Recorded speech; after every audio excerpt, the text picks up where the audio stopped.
መሪማ ያቺ በሰነአ ሰማይ ስር በጭንቀት የምትባክን አይኖቿ እንባ ያቀሩ የየመን እንቁ ባለቅኔው ድምፃዊ ቴዎድሮስ ካሳሁን ቴዲ አፍሮ በቅርቡ መሪማ በሚለው ስራው ሊብናን፣ ቤሩት፣ ኳታር፣ ባህሬን፣ ሳውዲ፣ ዱባይ እንደሚያዝነው ልቤ እህት ወንድሜን ሳይ በአያት አምሳያዬን ብጠራት አትሰማ እያለ ሲዘፍንላት የሰቆቃዋን ጥልቀት ብቻ ሳይሆን የጥንታዊቷን ምድር የክብር መጋረጃም እንድንገልጥ አስገድዶናል።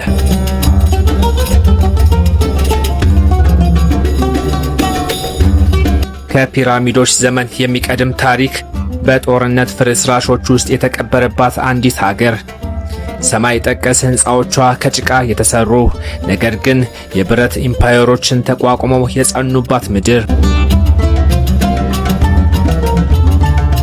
እዚህ ጊዜ ወደፊት አይሮጥም፣ ይልቁንም በነፋስ እጅ ላይ እንዳለ የነጠላ ዘርፍ ወይም እንደ መቁጠሪያ ፍሬ በክበብ ይሽከረከራል።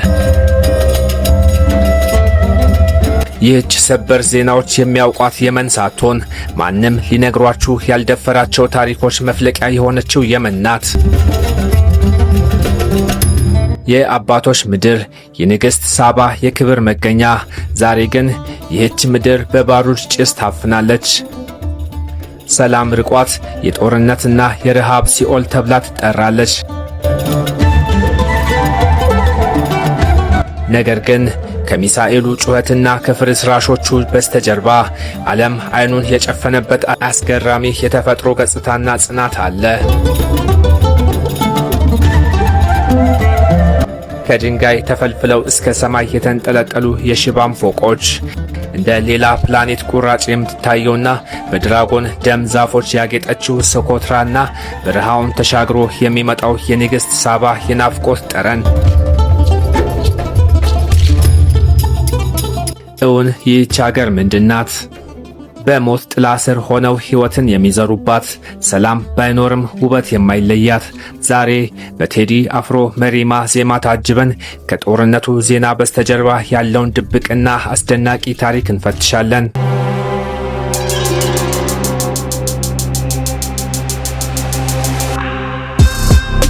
ወደ መሪማ ምድር ወደ የመን ጉዟችንን እነሆ ጀምረናል።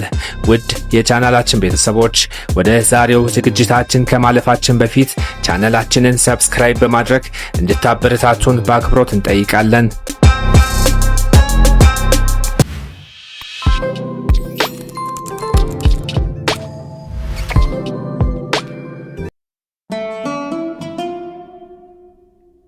የመን በዓለም ላይ ለጉዞ እጅግ አደገኛ ተብለው ከሚፈረጁ ቦታዎች አንዷ እንደሆነች ይነገራል። በእርግጥም ይህ ስህተት አይደለም። ሀገሪቱ በሁቲ አማጽያን ቁጥጥር ስር ያለችና በብዙ ሀገራትም የሽብር ቡድን ተብለው በተፈረጁ ኃይሎች የምትመራ ናት። ነገር ግን ሚሳኤሎች፣ እገታዎችና ረሃብ የመንን አይገልጿትም። የመን ማለት መንደሮች በገደል አፋፍ ላይ ተንጠልጥለው በስበት ሕግና በሰው ልጅ ፍላጎት መካከል ሚዛናቸውን ጠብቀው የሚኖሩባት ተአምራዊ ምድር ናት። ሸለቆዎች ድንጋዩን ሰንጥቀው ለዘመናት የቆዩ ስስ የሕይወት መስመሮች የያዙባት፣ ከተሞች ከበረሃው መሃል ቀጥ ብለው በመውጣት የኑሮን መከራ የተገዳደሩባት ሀገር ናት። ከመሬቱ ርቆ ደግሞ በምድር ላይ ተወዳዳሪ የሌላቸው የስነ ሕይወት ዝርያዎች ያሉበት ደሴቶች ይገኛሉ። በእርግጥ የመን በአሁን ሰዓት ለኑሮ እጅግ አደገኛ ስፍራ ናት። ነገር ግን በተመሳሳይ እጅግ አስደናቂ ውበት ያላት ሀገርም ናት። ብዙ የእጽዋትና የእንስሳት ዝርያዎች ከዚህች ሀገር ውጪ ሌላ ቦታ አይገኙም። አንድ ስፍራ ይበልጥ በተሰወረ ቁጥር የመታየት ናፍቆቱ ይጨምራል ይባላል። በቅርቡ ድምፃዊ ቴዲ አፍሮ የለቀቀው መሪማ የተሰኘው ስራው ለዚህ ዝግጅታችን ትልቅ መነሻ ሆኖናል።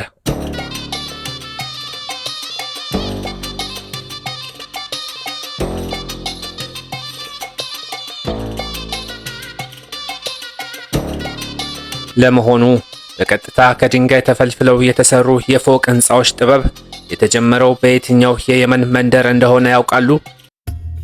በሃድራማውት ሸለቆ ውስጥ የሚገኘው ሽባም የመጀመሪያው የፎቅ ከተማ ተምሳሌት ተደርጎ ይወሰዳል። ከሩቅ ሲታይ ከተማዋ ዘመናዊ መልክ ያላት ትመስላለች።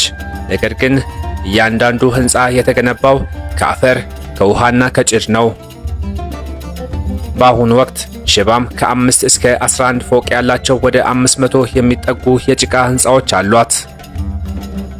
አንዳንዶቹ እስከ 30 ሜትር የሚረዝሙና በዓለም ላይ ካሉ ረጃጅም የጭቃ ሕንፃዎች መካከል የሚመደቡ ናቸው። በዚህ ልዩ ስነ ሕንፃዎቿ ምክንያት ሽባም የበረሃዋ መንሃተን የሚል ስያሜ ተሰጥቷታል። የከተማዋ ንድፍ ለውበት ብቻ ሳይሆን ለመከላከያም ታስቦ የተሰራ ነው።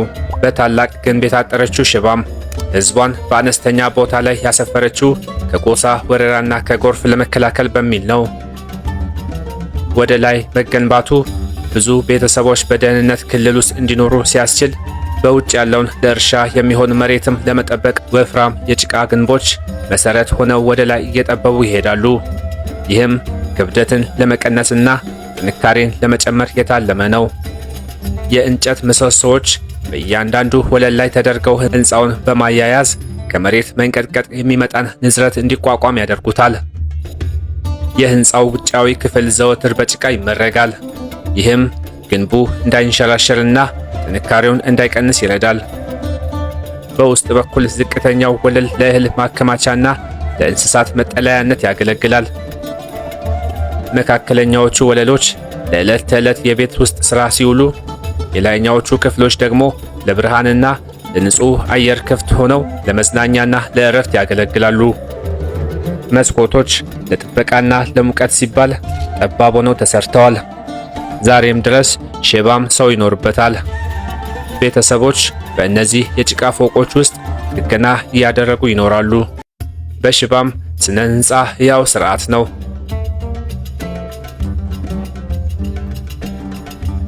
ጉዞአችን ቀጥሏል።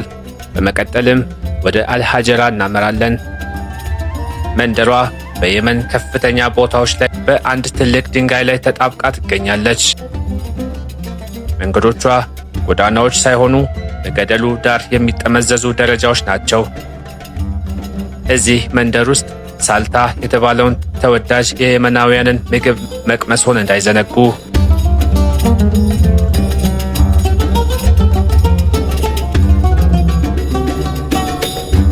ይህ ምግብ በሚፈላ የድንጋይ ጎድጓዳ ሳህን ውስጥ የሚቀርብና ለተራራማው ቅዝቃዜ ፍጹም የሆነ ምግብ ነው።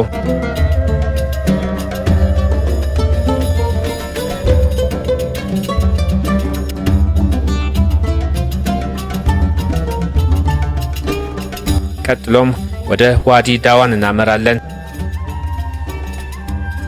ይህ ቦታ በኖራ ድንጋይ ግንቦች መካከል ያለ ለም ሸለቆ ነው። ከሸለቆው በላይ ደግሞ አልሐጃሪን እና ሃይድ አልጃዚል የተባሉ መንደሮች በአለት ላይ ተሰርተው ይታያሉ። በተለይ ሃይድ አልጃዚል በአንድ ግዙፍ ድንጋይ ላይ ተቆልላ ስትታይ መሬት ላይ ሳይሆን ከአየር ላይ ያለች ትመስላለች። ይህ ቦታ በጥንት ዘመን ከጎርፍና ከጠላት ለመከላከል ተብሎ የተመረጠ ነው። ዋዲ ዳዋን በንጹህ ማሯም ትታወቃለች። የዚህች አካባቢ ማር መቅመስ ልዩ የሆነ የየመን ተሞክሮ ነው።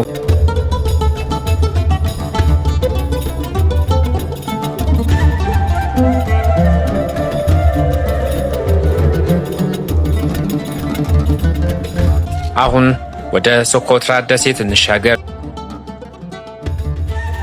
ሶኮትራ ከአረብ ባህር መሃል እንደ ሌላ ፕላኔት ቁራሽ ትቆጠራለች። እዚህ ደሴት ላይ የድራጎን ደም የተባሉ እንግዳ ዛፎች ይገኛሉ። ቅርጻቸው ልክ እንደ ተገለበጠ ዣንጥላ ሲሆን በዓለም ላይ ሌላ ቦታ አይገኙም። ደሴቷ ከ30 በላይ የሚሆኑ ሌላ ቦታ የማይገኙ የደረቅ መሬት ተሳቢ እንስሳት መገኛም ናት።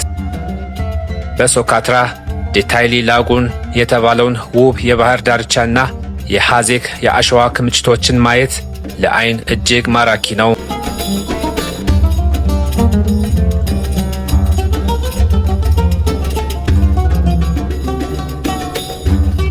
ወደ የመን እምብርት ስንመለስ ጥንታዊቷን የሰነአ ከተማ እናገኛለን።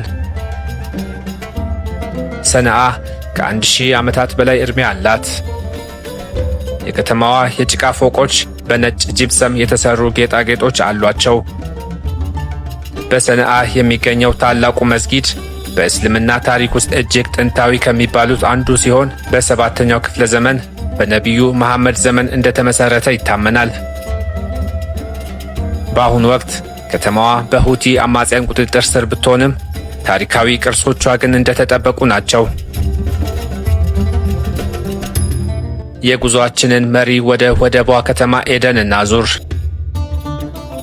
ኤደን በእሳተ ገሞራ ፍንዳታ በተፈጠረ ክሬተር ውስጥ የምትገኝ ልዩ ከተማ ናት። የብሪታንያ ቅኝ ግዛት በነበረችበት ወቅት የንግድ ማዕከልም እንደነበረች ይነገራል። እዚህ ከተማ ሲያዲያ የተባለውን የአሳና የሩዝ ምግብ መቅመስ የተለመደ ነው።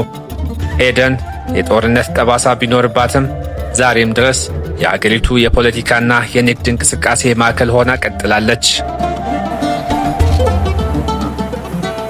ጉዞአችንን ወደ ማሪብ አደረግን።